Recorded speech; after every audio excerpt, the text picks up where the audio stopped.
Well, good morning. The title for today is not just unconditional, but love without limits. Try as I may, I cannot fall back to sleep. My mind keeps going over and over events and conversations of this past evening.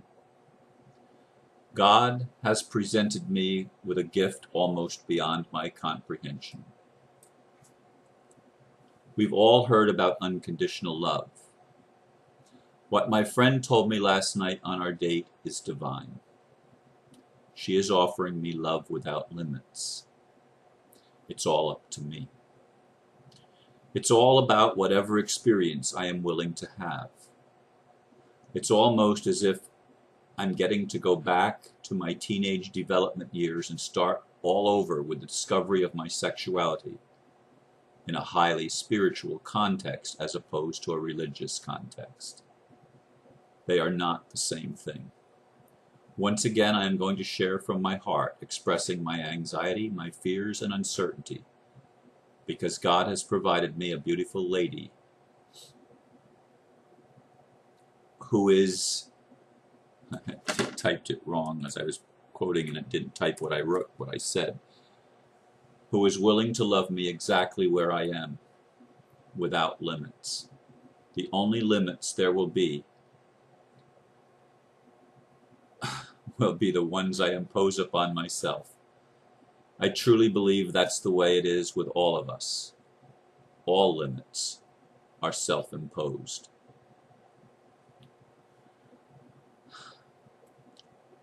I took my lady friend to the Love Line last night to meet Margie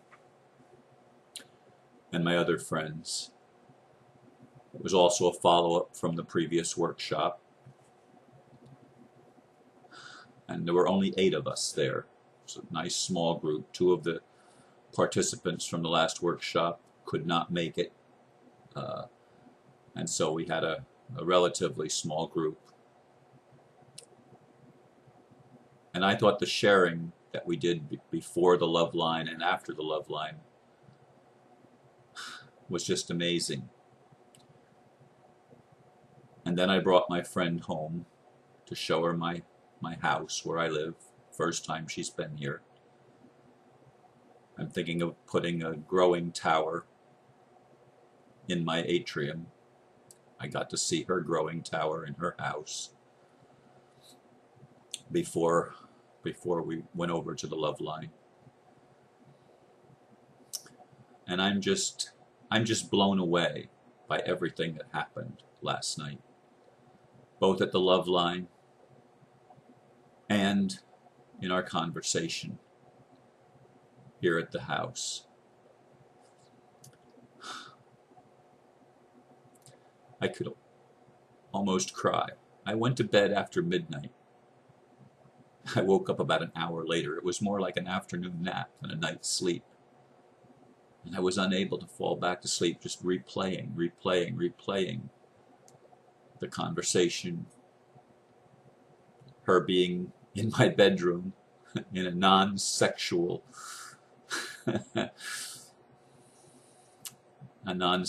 encounter. Yet it is sexual because we have sexual energy. What I mean by non-sexual is we were clothed and we didn't get unclothed because I'm afraid. I remember the first time a lady offered sex to me or was willing to have sex with me. I was, how old was I? I was 20 years old, I guess. I was still a virgin. And all that kept going through my mind is, it's a sin. You can't do this, Ron. It's a sin. She was married. Her husband was in the military in Germany. And I met her in a 5 and 10 cent store in Towanda, Pennsylvania. And I couldn't get an erection. First time in my life, right in front of me, and I couldn't even get it hard because my conscience was so screaming so loudly.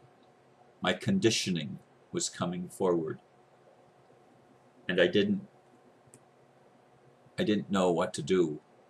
And I felt I was doing something wrong. I didn't understand that love is something that people are willing to share with each other, and that God doesn't care. I mean, I was told that God cared and would maybe get really mad at me if I did something wrong. So I waited till I got married to have sex the first time. And I'm one of the rare men, apparently, that's been able to have multi orgasms.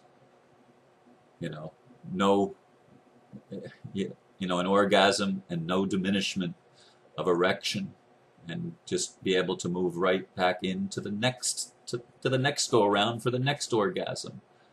And there have been times in my life I've had 2 or 3 orgasms in that manner. Not every time. Every sexual experience is a different sexual experience.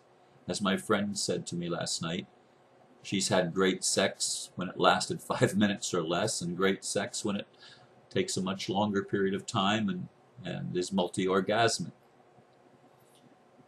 But for me, I haven't had sex in a long time, and I'm getting up in age, and I'm not sure how everything works, so I'm really anxious.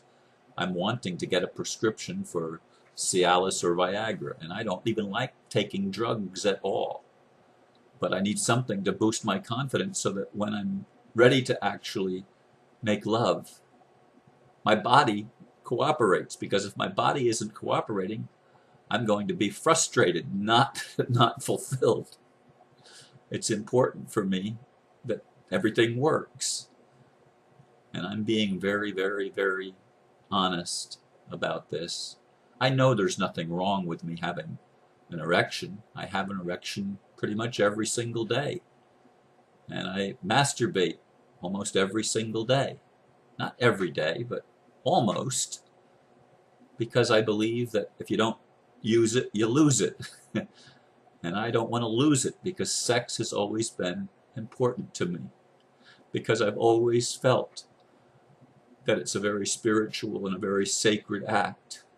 It's a sharing of love, one person with another.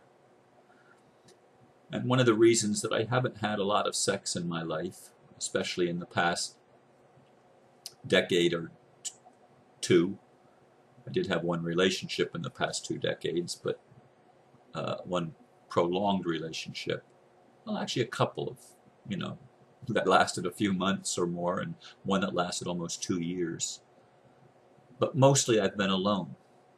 And I've been alone because I thought the rules were, I'm only going to get one more shot at this.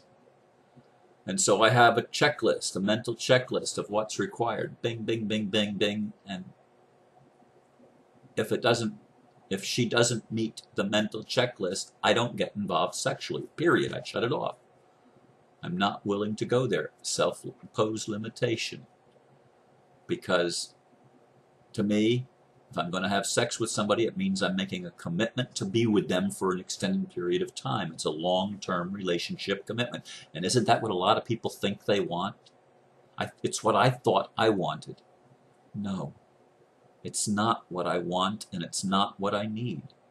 What I need is to be comfortable in my own sexuality, and to be able to share my own sexuality with someone that I truly feel love with in that moment, in that time of connection, that I'm willing to be present with another human being and share touch and share sensuality, and if it goes that far, sexuality.